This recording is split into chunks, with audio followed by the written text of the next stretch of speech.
15 minutes before the hour now on your Saturday. Great to be with you. I'm Anna Koyman. President Barack Obama making a pitch this week to end the war on terror, specifically al-Qaeda. The AUMF is now nearly 12 years old. The Afghan war is coming to an end. Core al-Qaeda is a shell of its former self. They did not direct the attacks in Benghazi or Boston. They've not carried out a successful attack on our homeland since 9/11. Okay, but considering all those terror attacks, including this week's attack in London, should we really be winding down this fight? Frank Gaffney is the founder and president of the Center for Security Policy. Great to be with you. Thanks for being with us. Thank you. All right, well, tell me a little bit about how you feel like the president's speech was ill-advised and coming at an inappropriate time.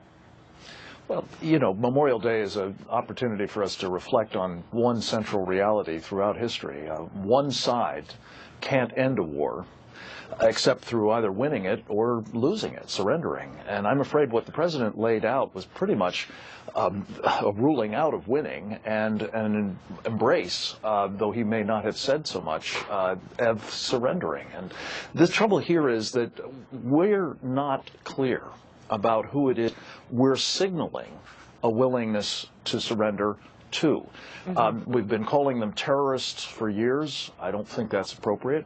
We've been calling them violent extremists more recently under this administration. These are both euphemisms that really conceal what we're up against. Even Hillary Rodham Clinton, on her way out the door, said what we're facing now is global jihad. And indeed, that's what I think in each of those various scenes that you just showed, we're dealing with here and certainly elsewhere, is the folks who believe that it is their God's will that they will impose their doctrine of Sharia on all of us, Muslims who don't want to be under that, and us as well, and they're willing to use violence and nonviolent means to do it. Exactly, and you're not the only one who feels this way. We have a new Fox News poll out, and it asks the questions, you know, are Islamic terrorists more or less of a threat today than right after 9/11? And check this out, 56% of the American people, or registered voters there, say yes, you know, more, 28% say less, and 12% say the same. Now, in this speech that the president gave, he did not mention the word London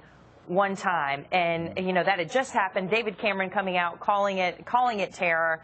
You know, just in the sheer languaging, how important is it that we grab this thing by the horns and call it what it is? Well, you know, 5,000 years ago, the famous Chinese strategist Sun Tzu said, "You can't defeat an enemy you don't know." We've been testing that proposition for the past decade or so, and I believe it's proven to be every bit as true today as it was then. Here's the rub.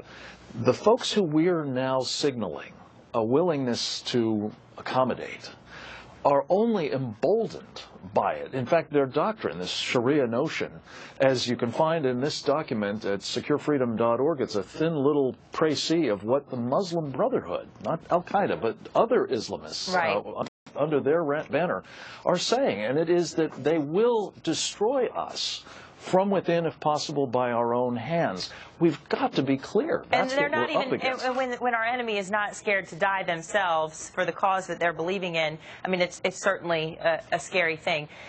I want to get your thoughts on this, Frank. I mean, do you kind of think this is a bit of the Obama administration saying, hey, look at this shiny thing over here, check this out? Because the last couple weeks have been very difficult for the White House with all these scandals.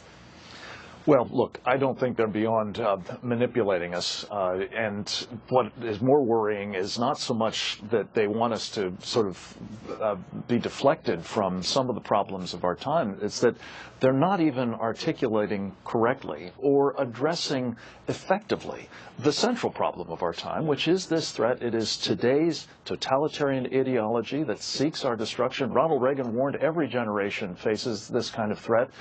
And if we signal to this particular set of characters, these jihadists, these Sharia-adherent Muslims, that we're willing to submit to them, they must move from the sort of civilization jihadist phase of the Muslim Brotherhood to the violent one. We're going to get more of this if we persist in this willful blindness that I think this administration is engaged in altogether too much of. It certainly is a difficult thing to deal with when it's happening at iconic events like the Boston Marathon in London, you know, where one of the safest countries on the planet.